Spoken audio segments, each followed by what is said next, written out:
Salon owner is suing Governor Kate Brown for what she says is a violation of her civil rights after she opened her salon in defiance of the state lockdowns.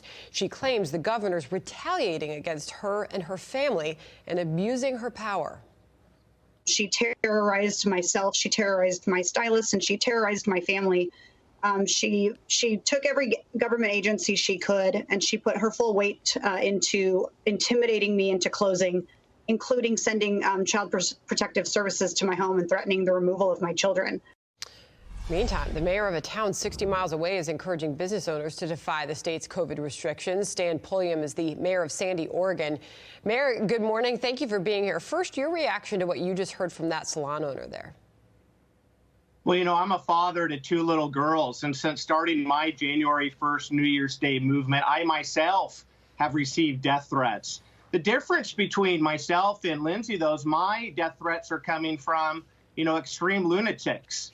Her threats are coming from the highest levels of our government. I think all Oregonians should take pause, stand up, and say this must stop.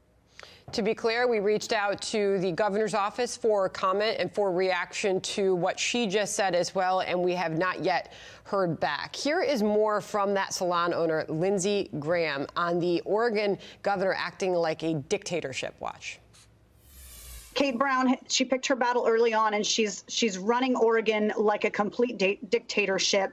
She isn't up for re-election, and so she doesn't need to earn any brownie points from anyone. You don't even have to be from Oregon. You can watch the news and see what she has done to Oregon residents is appalling. And clearly, she believes she has the authority to do so. She came after me with everything she had. Mayor, to your story now, based on what we just heard there, and we know these businesses are struggling. We know these restrictions are killing many of our small businesses or making it tough for those who have survived to stay alive. What are you encouraging your businesses to do? Well, what we're talking about doing is having a mass movement opening across the state of Oregon throughout all of our local communities on January 1st, New Year's Day. In fact, visit my website, stanpulliam.org, print off the New Year's Day poster, put it into the storefronts. What we're hoping to do is by doing this mass opening just one level underneath the governor's recommended guidelines. So like in the Portland metro area where she has this designated under extreme conditions, we're opening just one level under on high, all the proper face masks, social distancing, sanitizing. But we want to get these storefronts open and get the employees back to work. I know that you're saying and providing detail as to how you want those businesses to do that safely, which is really important, but you're also acknowledging that there could be consequences to that. It's the holidays. We are already seeing surges of cases in many parts of the country. So based on what you're asking for and what you're suggesting your businesses do, are you willing to face the potential consequences of that if indeed there was spread as a result of it?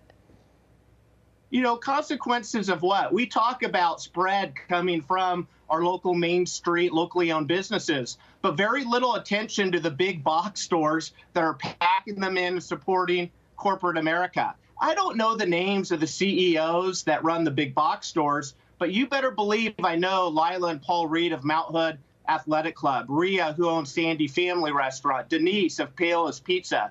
These are the face and names that make up the Main Street of Sandy and like so many main streets across these local communities all throughout Oregon. It's time that we stand with them. I've asked the governor in our last conversation, show me the scientific evidence, provide the evidence on how these restaurants, bars, and fitness centers contribute to the spread. We're sitting nearly a week after and still no evidence from the governor.